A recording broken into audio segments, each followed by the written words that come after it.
On reste à Montréal. L'aéroport est-il en train d'être totalement déclassé par les autres villes du pays? C'est un débat qui revient assez souvent. Cette fois, ce sont les élus municipaux qui réclament plus de vols directs en partance de la métropole pour corriger la situation. On joint François Cormier. François, en fait, on dit que Montréal est nettement désavantagé par, Toronto, oui, Vancouver et Calgary.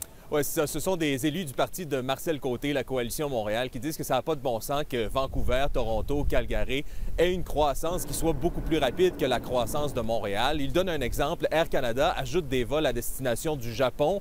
Il y en aura évidemment de ces trois villes-là, mais aucun vol à partir de Montréal. Alors, ils disent qu'il faut continuer, il faut faire encore plus de pression sur les transporteurs. Ils disent que parfois, il faudrait peut-être que ce soit les gens de Toronto qui fassent escale à Montréal et pas le contraire. Et selon eux, bien, tout ça, ça nuit à l'économie.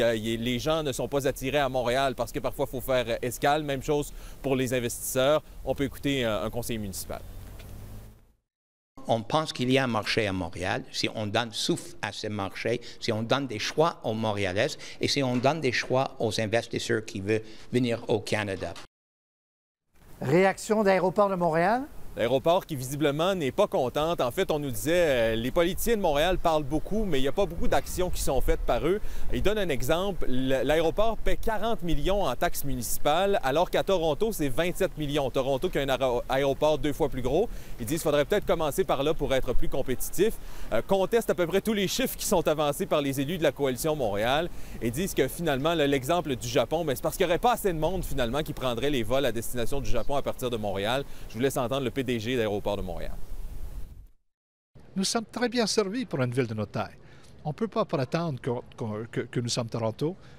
C'est difficile pour un gars de Montréal de dire ça, mais l'économie est déménagée là il y a quelques années. Et c'est sûrement pas la faute de l'Aéroport de Montréal. Alors voilà pour ce qui est de l'aéroport. Patrice, un mot pour vous dire que c'est jour de conseil municipal aujourd'hui. Il y avait une nomination qui était très attendue, celle de Denis Galland, qui donc a été confirmé dans ses fonctions et il surveillait de la balustrade. Là, il sera donc à partir de demain matin inspecteur général. Il veut se mettre au travail. Pas de pouvoir pour l'instant puisque la loi n'est pas passée, mais bon, il va former son bureau et dit que les gens pourront le contacter dès demain pour lui donner des informations. D'ailleurs, un bureau qui ne sera pas situé à l'hôtel de ville pour vraiment créer une distance avec l'administration. Très bien. Merci François. Au revoir.